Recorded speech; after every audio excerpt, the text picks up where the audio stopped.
Pénurie de matières premières. Attention, la composition des produits peut changer.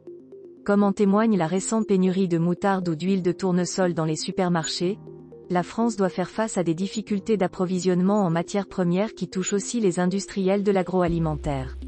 Cette situation exceptionnelle explique pourquoi le ministère de l'Économie autorise temporairement les industriels à modifier la composition des produits, sans changer leur emballage.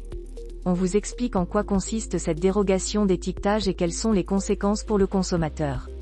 Pourquoi cette dérogation d'étiquetage? Habituellement, les industriels qui fabriquent des produits alimentaires ou cosmétiques ont l'obligation de faire figurer sur l'emballage l'ensemble des ingrédients qui composent le produit. Cependant, en raison de la guerre en Ukraine et en Russie et des difficultés d'approvisionnement en matières premières qui en découlent, le ministère de l'Économie a fait une exception à cette règle. Il a autorisé depuis le 26 avril 2022 et pour 6 mois, les industriels à remplacer certains produits en pénurie comme l'huile de tournesol par d'autres ingrédients, sans avoir à remplacer les emballages. Parallèlement, l'épidémie de grippe aviaire entraîne des difficultés d'approvisionnement pour les œufs et les volailles. C'est pourquoi la DGCCRF autorise depuis fin août 2022 les industriels qui élaborent des produits à base d'œufs et de volailles à déroger à certaines obligations d'étiquetage pour une durée de 3 mois maximum. Quelles sont les modalités? Il faut souligner que les dérogations d'étiquetage sur la composition des produits sont exceptionnelles.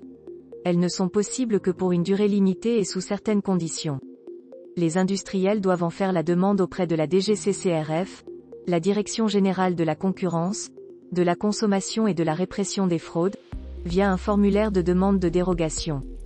De plus, un industriel ne peut changer la composition d'un produit que si il fait face à des difficultés avérées d'approvisionnement en matières premières. Ce changement n'affecte pas la sécurité des consommateurs, notamment en cas d'allergie. L'étiquetage du produit est adapté pour informer les consommateurs du changement de recette. Comment le consommateur en est-il informé? Les industriels doivent indiquer explicitement et de manière visible le changement de recette sur l'emballage du produit afin que les consommateurs en soient informés. Il doit au minimum apposer la mention DEROG, pour dérogation, à proximité de la date limite de consommation du produit. Le changement de recette doit être mentionné sur le produit de façon visible et lisible dans les cas suivants.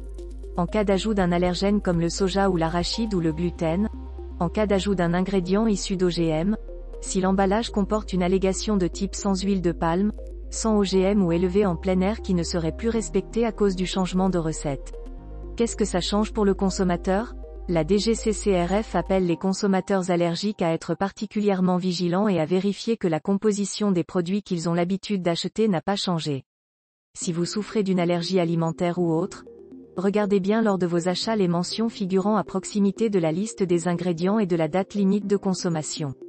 Vous pouvez aussi consulter la liste des produits dont la recette a été modifiée sur la base de données de la DGCCRF, lien ci-dessous. Vous y trouverez la liste complète des produits qui bénéficient d'une dérogation d'étiquetage temporaire et vous pourrez chercher un produit par son nom, sa marque ou sa catégorie. Des affiches comportant un QR code renvoyant à cette base de données ont été mises en place en magasin, dans les rayons concernés par ces dérogations ainsi qu'à l'entrée des magasins et aux caisses. Si vous faites des achats alimentaires en ligne, sachez que les sites de e-commerce ont également l'obligation d'informer les consommateurs de tout changement de recette.